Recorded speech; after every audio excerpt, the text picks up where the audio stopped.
Hello everyone, welcome to engineers Adda guys. Myself Rajat Singh और आप सभी का इस प्लेटफॉर्म पे स्वागत है। आज के इस वीडियो में मैं बात करने वाला हूँ master plan to cover all engineering exams. सभी के सभी इंजीनियरिंग एग्जाम्स को अगर हमें कवर करना है और हमारे पास 3-4 एग्जामिनेशन अगर लाइंड अप हैं आगे जिनको मुझे क्लियर करना है, तो उसके लिए क्या प्लानिंग होनी चाहिए और बेस्ट एग्जीक्यूशन कैसे होगा उस प्लान का। कम समय में बहुत सारे बच्चे पूछते हैं ना कि समय को कैसे यूटिलाइज करना है। लाइक वाइज 3 महीने का टाइम है, 4 महीने का टाइम है, तो क्या किसी एग्जामिनेशन को हम क्रैक कर सकते हैं। उन सभी बातों पे इस वीडियो में बात करने वाले हैं और आपको सटीक मेथड या सटीक प्लान बताऊंगा जिसके थ्रू आप प्रॉपर स्ट्रेटजी बना के उन एग्जामिनेशन को क्रैक कर सकते हैं। जी हाँ, मैं बात कर रहा हूँ जेई और एई एग्जामिनेशन की। इस वीडियो में शुरुआत से लेकर लास्ट तक जरूर देखिएगा। अगर कोई स्टूडेंट थर्ड ईयर में है, फोर्थ ईयर में है बीटेक के, या फिर डिप्लोमा कर रहा है, पॉलिटेक्निक डिप्लोमा कर रहा है कोई स्टूडेंट, उसके फाइनल ईयर में है या फिर सेकेंड ईयर में है, तो वो क्या स्ट्रेटजी फॉलो करे, उसकी स्ट्रेटजी प्रॉपर अलग होने वाली है और उन स्टूडेंट की स्ट्रेटजी बिल्कुल अलग होने वाली है जो ऑलरेडी 1-2 साल से प्रिपरेशन कर रहे हैं। गलतियां क्या होती हैं हमसे, वो गलतियों को बस रेक्टिफाई करना है और उस गलतियों को बार बार रिपीटेटिव मोड पे नहीं करना है। आपके लिए फॉर एग्जांपल आपको देता हूं, पढ़ना कैसे है। सबसे पहले देखो यार, जो भी बिगिनर्स हैं, जो नए स्टूडेंट हैं, न्यू स्टूडेंट जो अभी पढ़ाई स्टार्ट कर रहे हैं, उनको जैसे मान लो आपकी ब्रांच सिविल इंजीनियरिंग है, सपोज किया कि आप जो भी स्टूडेंट हैं, मैं सिविल को ही लेके चल रहा हूँ। अगर आपकी ब्रांच सिविल इंजीनियरिंग है,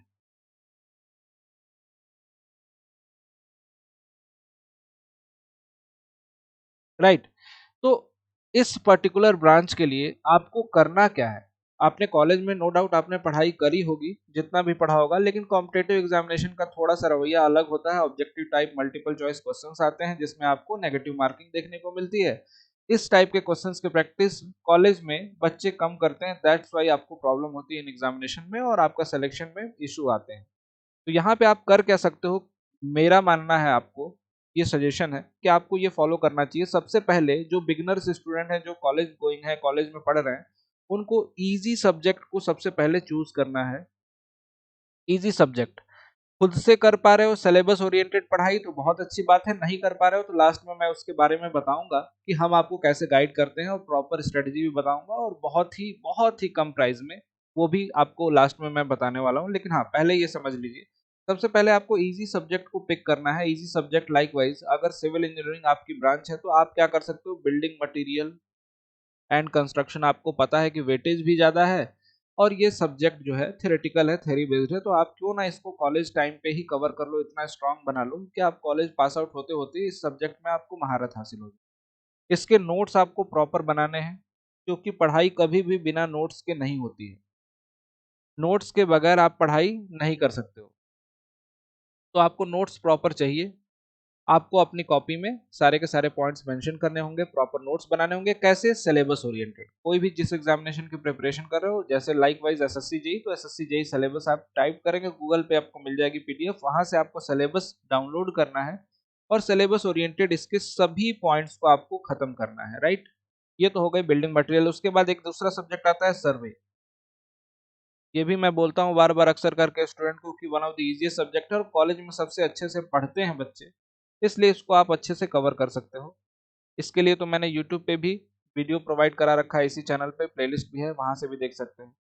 अब इन सब्जेक्ट को जैसे आप कर रहे हो ना, कवर कर रहे हो, तो केवल ये मकसद नहीं होना चाहिए कि पढ़ते जा रहे हैं।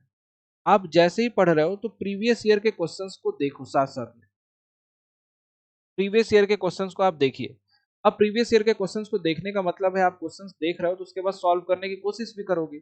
अब जब प्रीवियस ईयर के क्वेश्चंस गाइज आप सॉल्व करने की कोशिश कर रहे हो तो आपको यहाँ पे एक बात का और ख्याल देना है। क्या देना है, कि जब भी इन क्वेश्चंस को आप सॉल्व करते हैं, जिस टाइम पे आप सॉल्व कर रहे हो, वहां पे आप देखिए कि नेगेटिव मार्किंग, नेगेटिव क्वेश्चंस कितने हो रहे हैं। नेगेटिव क्वेश्चंस क्यों होंगे, क्योंकि आपने क्वेश्चंस नहीं आता था, आपने उसको टिक लगा दिया, या फिर कभी कभी आपको लगता था कि ये होना चाहिए, आपने टिक लगा दिया और वो नहीं है आंसर। तो नेगेटिव मार्किंग हमेशा एवेल्युएट करना है। नेगेटिव मार्किंग एवेल्युएट नहीं करेंगे अगर आप कई बच्चे ऐसा क्वेश्चंस करते, 10 क्वेश्चंस करें, चलो 6 हो गए, अच्छा हुआ, अच्छा पेपर हुआ, नहीं हुआ अच्छा। अगर 10 में से 6 हुए और 0 गलत हुए तब अच्छा हुआ। अगर 10 आउट ऑफ 6 आपने 6 आउट ऑफ 10 आपने किया, 10 में से 6 आपने क्वेश्चंस करे और इसमें नेगेटिव मार्किंग में आपके 0 रहे, तो आपका ये बोल सकता हूँ कि ये पेपर आपका अच्छा हुआ है, ये क्वेश्चंस आपने सेट सॉल्व किया तो अच्छा किया। लेकिन कोई स्टूडेंट अगर 10 में से 6 करता है और उसमें से 4 गलत कर देता है, तो उनका पेपर अच्छा बिल्कुल भी नहीं माना जाएगा। इसलिए आपको कोशिश क्या करनी है गाइज, आपको हमेशा कोशिश ये करनी है कि जब भी आप लोग क्वेश्चन सॉल्व करो तो evaluation positive mark negative mark दोनों के बेसिस पे करिए। दूसरी कंडीशन ये है कि नेगेटिव मार्किंग आप मिनिमाइज करने की कोशिश कीजिए जब आप प्रैक्टिस कर रहे हो। एग्जाम तो दे नहीं रहे हो कि तुक्के मार के ज्यादा नंबर लाने हैं। तो जो क्वेश्चंस आपको 100% कॉन्फिडेंस हो उन्हीं क्वेश्चंस को केवल अटेम्प्ट कीजिए, तब आपको पता चलेगा आपकी इंप्रूवमेंट कितनी हो रही है। अगली बार दोगे टेस्ट, अगली बार क्वेश्चन सॉल्व करोगे तो आपको पता चलेगा इंप्रूवमेंट कितनी हो रही है। तो सबसे पहले इजी सब्जेक्ट को आपको पिक करना है, उसके बाद दूसरा स्टेप स्कोरिंग सब्जेक्ट। अब जिसमें से सबसे ज्यादा मार्क्स आते हैं, तो कुछ तो इजी सब्जेक्ट होंगे जो स्कोरिंग भी होंगे, और कुछ ऐसे सब्जेक्ट होंगे जो स्कोरिंग होंगे लेकिन इजी नहीं होंगे, जैसे कि सोम, आरसीसी। इसमें आपको कंसेप्ट सीखना पड़ेगा अच्छे से। उसके बाद आपका स्ट्रक्चर, ठीक। इन सब्जेक्ट को आप पढ़ोगे तो ऑब्वियस सी बात है कि स्कोरिंग तो है, एफएम भी इसमें काउंट कर सकते हैं हम लोग, स्कोरिंग तो है, लेकिन यहाँ पे दिक्कत की बात है कि ये आसान नहीं है। यहाँ पे आपको कंसेप्ट पूरा ए टू जेड सीखना पड़ेगा गाइज, राइट। तो यहाँ पे हमें कंसेप्ट पढ़ने की आवश्यकता पड़ती है, और कंसेप्ट के लिए हम लोग अच्छी अच्छी बुक्स को प्रेफर करते हैं, कोई मेंटर को पकड़ते हैं जहाँ से हमें ज़्यादा समझ में आए, ठीक है। तो यहाँ पे आपके लिए यही बोलूंगा इन सब्जेक्ट को कवर करने के लिए कि आप हमारे यहाँ मुझसे भी पढ़ सकते हैं, हमारे यहाँ टीम जो भी आपको पढ़ा रहे हैं उनसे कवर कर सकते हो, और बहुत ही मिनिमम प्राइस में ये आप सभी के लिए अवेलेबल है कोर्सेज, जिसके बारे में मैं लास्ट में आपको बता दूंगा।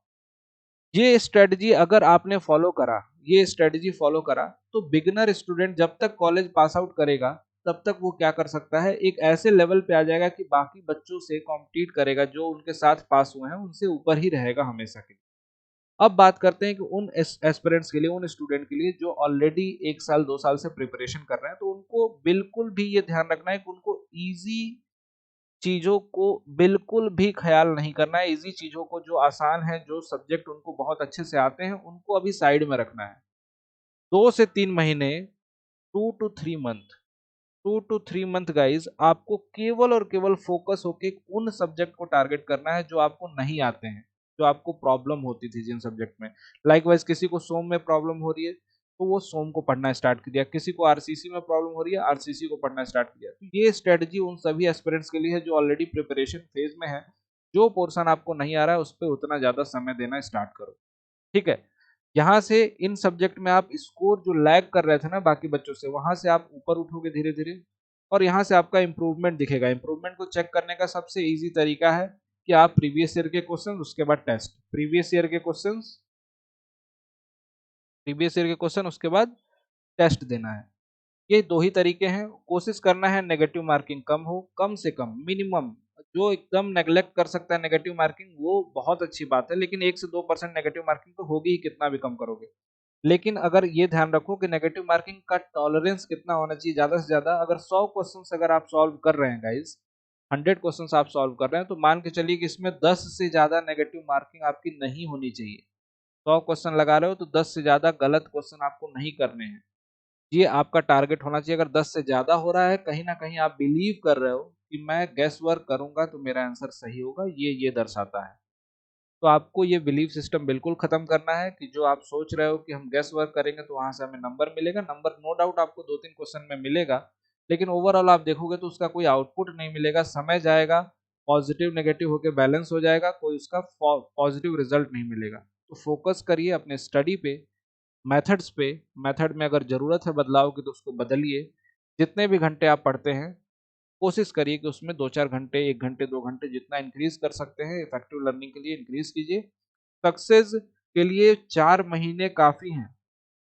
4 मंथ अगर जेई के एग्जामिनेशन के लिए, 4 से 6 महीने बहुत काफ़ी हैं जेई के एग्जामिनेशन के लिए। उन बच्चों के लिए बोल रहा हूँ जो पास आउट करके पढ़ रहे हैं ऑलरेडी। अगर फोकस्ड वे में अपना मेथड सुधार लिया आपने तो इन 4 से 6 महीने में आप एग्जामिनेशन को निकाल सकते हो, इन 4 to 6 मंथ में। और जो बच्चे कॉलेज गोइंग हैं उनको कम से कम 1 साल का टाइम आपको देना पड़ेगा, 1 ईयर का टाइम पूरा फुली फ्लेज तरीके से।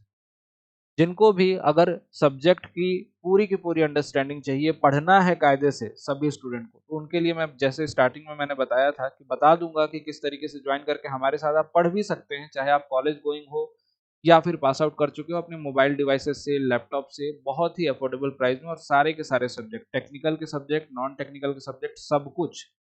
स्ट्रेटजी तो बीच बीच में बताता ही हूँ, मोटिवेट भी करता हूँ, साथ साथ में पढ़ाता भी हूँ आपको। तो आप ज्वाइन कर सकते हैं हमारे यहाँ ये सिविल इंजीनियरिंग महापैक। इस पर्टिकुलर पैकेज में आपको सारी की सारी क्लासेस मिलेंगी, जितनी भी टेक्निकल की क्लासेस होंगी, जितनी भी नॉन टेक्निकल की क्लासेस होंगी, ये दोनों क्लासेस आपको मिलने वाली हैं गाइस, टेक्निकल और नॉन टेक्निकल की दोनों क्लासेस। साथ साथ में यहाँ पे एक बहुत इंपॉर्टेंट बात ये आ जाती है, बच्चे पूछते हैं कि सर क्या इसमें हम लोग एग्जामिनेशन पहले रहेगा तो जल्दी कवर कर सकते हैं? बिल्कुल, इसमें रिकॉर्डेड क्लासेस आपको मिल जाएंगी सारी की सारी। जितने भी बच्चे हैं ना, रिकॉर्डेड क्लासेस देख के आप पहले कंप्लीट करना चाहते हो तो रिकॉर्डेड क्लासेस हर सब्जेक्ट के आपको मिल जाएंगे, इसमें अवेलेबल है, एवरी सब्जेक्ट। सिविल का है तो इसमें सिविल इंजीनियरिंग के बच्चे ज्वाइन कर सकते हैं इसको। मैकेनिकल वालों के लिए अलग है मैकेनिकल इंजीनियरिंग महापैक, इलेक्ट्रिकल वालों के लिए अलग है। ज्वाइन कैसे करना है, बड़ा ही सिंपल सा प्रोसेस है, वो भी आपको बता देता हूँ यहाँ पे, ध्यान से देखिएगा। ज्वाइन करने के लिए किसी भी स्टूडेंट को बस मोबाइल में डाउनलोड करना है अड्डा 24/7 का एप्लीकेशन। एंड्रॉयड फ़ोन के लिए एप्लीकेशन है अड्डा 24/7 का। डाउनलोड करने के बाद अपनी ईमेल एड्रेस से आप लॉगिन करोगे, इंजीनियरिंग सेक्शन पे जाओगे,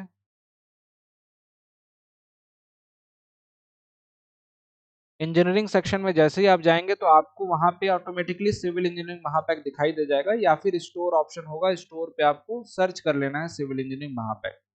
ये जो पैकेज आईडी, ये ऐसा ही फिगर दिखाई देगा, इसकी प्राइस जो होगी ना वो 12-13 हज़ार के आसपास दिखाएगा आपको, लेकिन उतना पे करने की बिल्कुल भी आवश्यकता नहीं है। आपको अधिकतम डिस्काउंट इस पर्टिकुलर बैच पे मिल जाएगा। आप पेमेंट के पहले एक कूपन कोड का ऑप्शन आएगा, वहां पे ये कूपन कोड यूज कर लेना, Y293।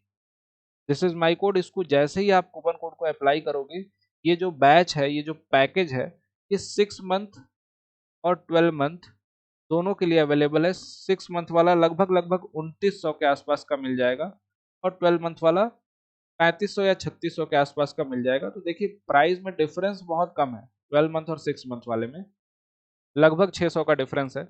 लेकिन ये 12 महीने तक आपके पास रहेगा, और ये 6 महीने तक आपके पास रहेगा, जिसमें आपको सारी क्लासेस देखने का, लाइव क्लासेस अटेंड करने का।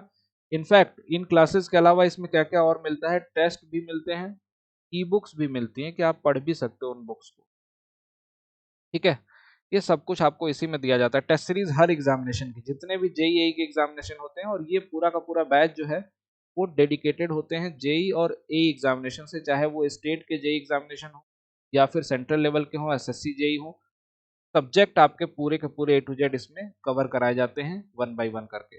तो इसको ज्वाइन कर सकते हो। मेरा रिकमेंडेशन यही है आप सभी स्टूडेंट से, जो भी यहाँ पे वीडियो देख रहे हैं, कि ज्वाइन करना तो 12 मंथ वाला ही करना, ताकि आपके पास 12 महीने तक एक फुली फ्लेज्ड आपके पास पैकेज रहे, जिससे आप अपनी पढ़ाई को और भी ज़्यादा स्ट्रॉन्ग कर सकते हो, अच्छे कर सकते हो। स्ट्रेटजी फॉलो करें, खुद से पढ़ सकते हैं खुद से पढ़ें, हमारी गाइडेंस चाहिए, इसको ज्वाइन करके पेड क्लासेस में पढ़िए, बहुत ही अफोर्डेबल है। अगर सब्जेक्ट वाइज बात करें तो इसमें सब्जेक्ट आपके 15 से 20 सब्जेक्ट, उससे भी ज़्यादा होंगे।